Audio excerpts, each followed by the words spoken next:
everybody, E here.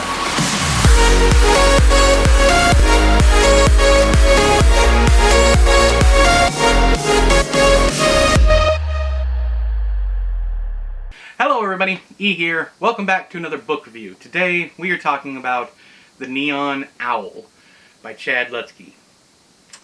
This one, I'll go ahead and tell you right off the bat, I didn't love it as much as his other books. I'm still going to give it 4 stars. It is still a great book. It is still a lot of fun. It is absolutely hilarious.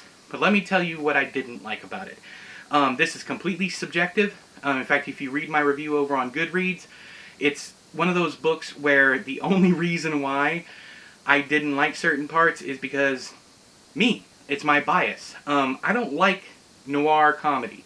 Just like some people don't like horror comedies, I'm not a huge fan of mixing those two genres. If I'm going to read something dark, I want to read something dark. I don't want to read something dark and funny.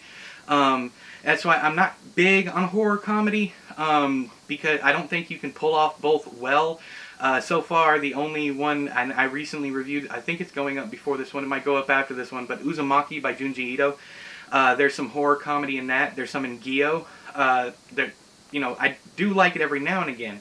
But my point is, the only reason I'm giving this 4 stars is because of my own personal bias. I didn't like certain sections because it kind of detracted from the seriousness of the situation, and I would have preferred to have a more serious tone to certain scenes. That being said, if looked at just as a comedy, this book has laughter on almost every single page. The main character, Jinx, the guy who narrates the book, he gets into some shenanigans. There's some doo-doo in some bushes. Literally, sorry, there's some doo-doo in the bushes. Sorry, I got tickled. I got tickled there. But this is The Neon Owl, Book 1, When the Shit Hits the Fan. And there's a lot of literal shit. So if species squeaks you out or gross you out, maybe stay away from this one. But there is a lot. Oh yeah, and this is probably my least favorite Lutzke cover. Chad, if you're watching this, I'm sorry, man, but you know I'm going to be honest. This is my least favorite one. I wasn't too excited about it. Chad was nice enough to send me a copy. So this is up for review. This is one of those things that I talk about when I talk about I'm honest even with my friends. I consider Chad a friend, maybe a close acquaintance. I'm not sure how he feels. But with this one, I would definitely say go and read it.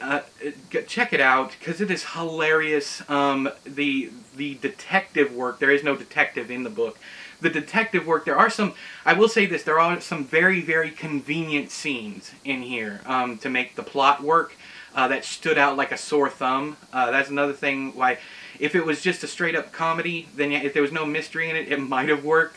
And I'm talking about the morgue scene. I mean, everything just kind of falls into place perfectly. There are some red herrings, but I didn't guess the twist at the end at all. Who the who is, but with this one, that it just seemed oddly convenient that things right in the middle just fell into place so that they A, didn't get in trouble, or B, were able to move forward with their investigation. But yeah, definitely check this out. I would say, especially if you like comedy, you don't mind vulgar comedy, because this is packed full of vulgar comedy. But have you read The Neon Owl by Chad Lutzke? Please tell me if you liked it or disliked it down there in the doobly-doo. But until next time, I have been E, you've been you, this has been another book review. I'll talk to you guys later. Bye-bye!